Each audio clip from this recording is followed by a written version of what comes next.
What is up, folks? This is Briston with Briston Gaming, and we are back with another episode of 7 Days to Die Mods Weekly, the show where we figure out what mods are good for you. And this week, as you guys can see here, we're going to cover some cool mods. The two middle mods are server side, the two outer ones are not, unfortunately. But before we jump anything, I do want to say thank you, community members, and thank you, mod authors, for all the cool work you guys do. But now we're going to jump into the mods. And the first mod is the super cool Arrival Gift by Rahane. And you see down here on our tool belt, we have an item called the 7 Gift. If I go ahead and click on it, it says, this arrival gift consists mainly of resources and a few tools. Needless to say, survivors have risked their lives to send you these precious aids. They'll come in pretty handy in an extreme climate, but if you'd rather live like a scavenger, a weekend adventurer, or even a nomadic tourist, then pass them on to those who need them. And then when we come and look in our inventory, you see we have a bunch of really cool items. So we have a lot of resources you're going to need to get started building a base. And this is why this is a cool mod, because if you're playing with friends and you all have this installed, yes, it gives them a leg up, but it also gives you a leg up on getting started if you've come in late. It's not a server side mod, unfortunately, but it is still really good for playing on a server or playing with friends and stuff like that. But then you also have items here that promote some other really cool mods that we will be showing in a couple of weeks. The RXL weapons and the RXL sacred weapons. We'll be showing those off fairly shortly. But I like this because of the items it gives. It gives stuff to create storage, create cobblestone, upgrade bases, stuff like that. It gives lockpicks. It really does give you a kind of a leg up on starting your adventure. But with that, we're going to go ahead and move over to the next mod. Alright folks, so this next mod is the super cool Knife Rework by God Tier Pleb, and it's a fantastic mod that really does tweak the way knives work. And it takes Sex Rex out of the Deep Cuts perk, so now in order to get the reduced stamina stuff, you actually have to upgrade your quality of knife from bone to hunting to machete, and I'll show you that here in a second. But not only that, the bleed damage actually stacks higher as well and goes a lot faster now with the quality of knife and the more points you put into deep cuts. So it really does make it to where even if you're playing without speccing into deep cuts, you can still use a machete and still do well, but the more you spec into it, the better you're going to do overall, just like everything else. However, the coolest thing is, like I said, without speccing into deep cuts, you can still do really nice with a machete. So I'm going to show you here on these guys. We've got two bikers. I'm just going to go ahead and show how much stamina you use with a bone knife. You see, we're not able to get off a whole heck of a lot of attacks before we start getting low on stamina. And we go into God mode, and you see the bleed doing some pretty good damage. About default, because it's default. And then we're going to come over to this guy. And I'm going to show you how many attacks we can get off with just a normal knife before we run out of stamina.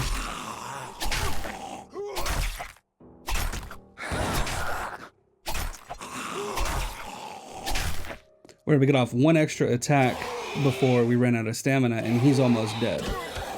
And there he goes, he bled out. And now with the machete, we're going to go ahead and we're going to we're going to go God mode real quick and kind of separate these two a little bit. And then we're going to push this guy this way with our attacks. And you're going to see how many attacks we can get off.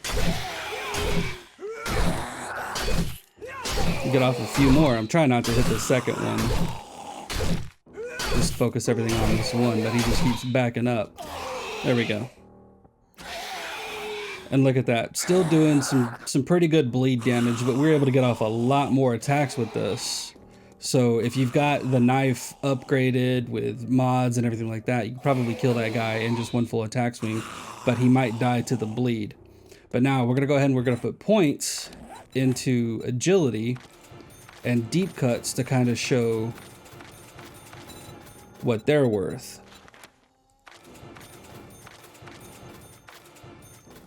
So now we've got some points in. We're going to go out of God mode again. We're just going to lay in with everything we've got. And he's dead. We still had some stamina left. Same with this guy. We're going to do this. Actually, we're going to go God mode real quick and let our stamina come back, and then we're going to kind of skew the results a little bit, but he'll be dead. Look at that bleed damage. And then we've got these two. Oh, this guy lived. Hey, look at that. Okay, we're full stamina. And we're just gonna sit here and we're gonna waylay. That's one down. We're gonna go for some headshots. And then now we're gonna watch that bleed damage just drain. That's why I like this mod, because without speccing into deep cuts, it does still make knives viable, because again, you lose the sex rex out of the deep cuts perk, but because you're using a machete or the hunting knife, you're still getting the reduced stamina usage. So knives are still viable as a panic, oh crappy crap, I need to get some bleeds on this guy and then run away real quick to try to get some ground, stuff like that. So it still does make them viable as a panicky, oh crap, let me get a quick attack off and then run, as opposed to, you know, just stand there. That's why I like this. But with that, we're gonna go ahead and move over to the next mod. All right, folks. So this next mod is the super cool Ultimate Tools by Alpha Stag, or Alpha 5 Tag, however you want to call it. So this is a really cool server-side mod, just like the last one. I'm sorry, I forgot to mention the previous mod is also server-side, but this mod adds 2 really nice tools that are pretty much everything you're ever going to want. So this one is the ultimate harvesting tool every survivor needs. It's an all-in-one shovel, axe, pickaxe, crowbar, knife. And this one is the ultimate salvage tool, which does everything you can want with a nail gun and an impact driver. It's super cool. You can actually find these in loot. I found through very rare loot chance, I'll say, through some of the bags and stuff like that. But I've also found them in the like tier 3s and tier 4 loot crates at the end of POIs and stuff like that. So you'll have a good chance of getting them, very rarely from loot bags, but more often than not from like loot crates and stuff like that.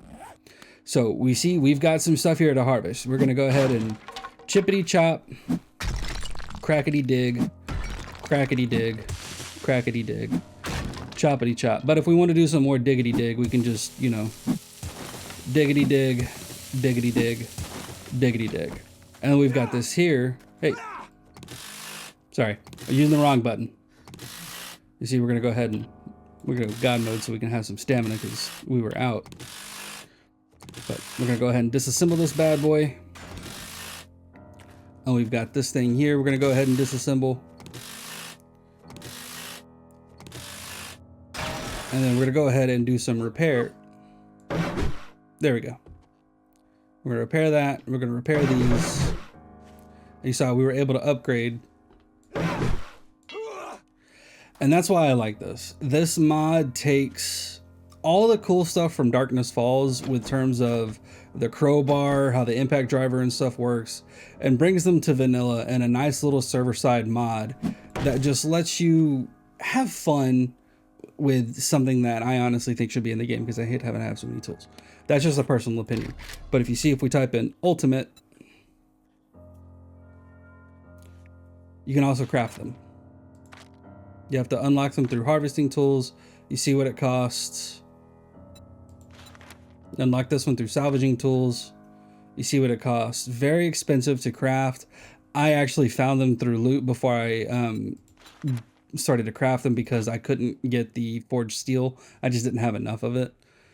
So it was actually really nice to be able to find in loot out of a I want to say it was, the first time I found it was out of a tier 3 POI. I really do believe. And then just throughout testing and stuff, I found them from zombies and stuff like that. But it's really cool to have. You can craft them, you can find them. And with it being a server side mod, of course, it does have, you know, my big endorsement, and I do love it for that. But with that, we're going to go ahead and move over to the last mod. All right, folks. So this last mod is actually 8 POIs in one. It is the super cool red POI pack by Red083, but there's actually 2 POIs here that were done by other people, and I'll cover them once we get to them in the list. But I will say we're gonna go through this kind of quickly because, like I said, there are 8 POIs here, but they're still really fantastic POIs. And the first one in front of us here is actually the Red Wan House 01, and it's just a nice little woodlandy cottage that is a simple tier 1 POI. There's not a lot of zombies here. Not a whole heck of a lot of loot, but there's still kind of clever use of assets with the little bear rug, trash piles and stuff on the ground. You come upstairs, you see, you know, small little kitchen-y dining area, little bedroom, little bathroom.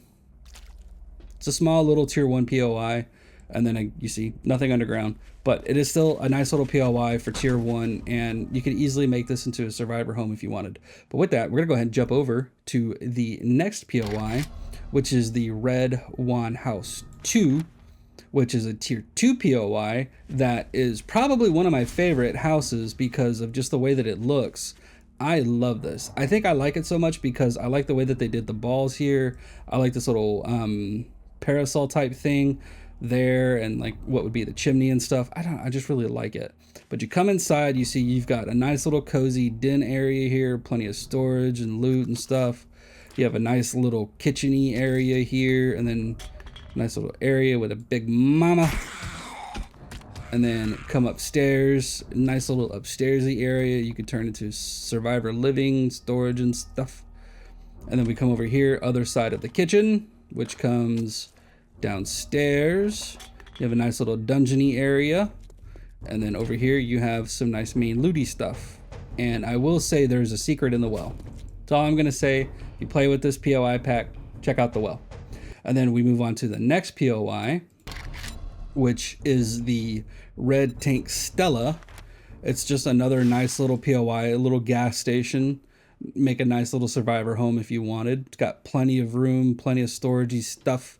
See little bathy roomies. This is the main shoppy part. This is like the back room area. It's got a nice little underground area here for zombies and supplies and storage and stuff like that. I don't know. Wow, there's kind of a dead room there. I didn't notice that before. And then it's even got a little upstairs area here for a little living area, plenty of zombies, a little office. All in all, it's just a really cool POI. I think you guys are gonna have fun with this one as well. And then we move over to the Red Farm 1, which is a fantastic tier 3 POI that has tons of stuff if you guys wanted to turn it into a survivor base, because you've got plenty of farm plot area that makes a lot of sense. I love how they did it like this. I like the water, the actual farm plots themselves. You have a nice building here for a home. Plenty of books and storage and stuff here. A nice little kitchen. Plenty of zombies there. Nice little bathy room. We come upstairs. You guys see the rooms and stuff here. See the attic area. And then we can even go underground, and you see you've got a underground farm area. So plenty of stuff here for you guys to have a lot of fun with. And then we move on to the Red Crypt, which, here we go. Which this is a nice tier 4 crypt, which I like. I like POIs like this in general, just because I like the wall that's around them and stuff. Because, you know, it's a wall you don't have to build. You just put a garage door or something in here, and you've got, you know, you pull in. But you see, it is a tier 4 POI, and now that it's spawned in the wasteland, it is a higher tier than that. And it is a big POI that has a lot of stuff to loot, a lot of zombies to fight, and would make a hell of a base. I really like this POI. This is not a house, so it is not in my favorite house list, but it is still a fantastic looking POI with just a ridiculous amount of attention to detail on how it was built. A lot of flavoring, I guess is kind of what I'm trying to say, and just all in all looks like it was done with a lot of care and love. And you see there's just so much here. Just very well done POI. Very well done POI. And then now we're going to move on to the first of the POIs that was done by someone else. And this is the Tribe and Pit's temple built by Tribe and Pit. And you see it is a cool looking temple Very kind of mysterious looking. This actually would go really well in the Age of Oblivion or even Darkness Falls, just the way that it looks with the kind of almost mystical type of way that you see everything here. Plenty of zombies and stuff, and this is a tier 4 POI as well. You see, comes down. I don't know why it spawned us on the other side, but you see the POI looks really good here. Come underground, you see it's got plenty of stuff underground. Very, very big POI. And just to give you kind of a breeze through, we'll just do like this. You see just very well, damn, these really, attention to detail on these POIs is just, it gets me every time I see them. And then now we're gonna move on to the second one, which is the Cafe, Ria Cafe L by Rework. And this is a tier 5 POI, which is still a really cool POI to get into and play around with because it is super big. A lot of cool stuff here, plenty of stuff to loot, plenty of zombies to fight. Just a lot of fun to have here in this POI. And just all in all, I think it also looks just really cool. And I don't know how you would turn this into a good survivor base, but I like the thought of having a room like this in a survivor base. It looks really good. Plenty of stuff underground. Like I said, we're gonna go kind of fast through them, so I'm not gonna show every little thing. Just give kind of a general sense of, there's a ton of stuff here for you guys to find. You see the size of it. Very nice POI. And the last one is the Red Lootberg. Where's Red Lootberg? And this is another tier 5 castle. Look at that. I fucking love this one. Pardon the language, but I do. I love castles. The time and attention to detail that people take into building a castle like this is just, it's so freaking cool to me. I love them so much. This is a phenomenally well built, awesome looking castle that I would love to turn into a base.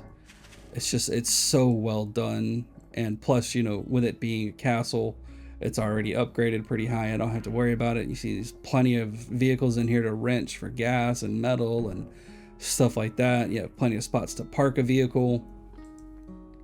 Plenty of zombies in here to fight. Just all in all, it's a fantastic POI.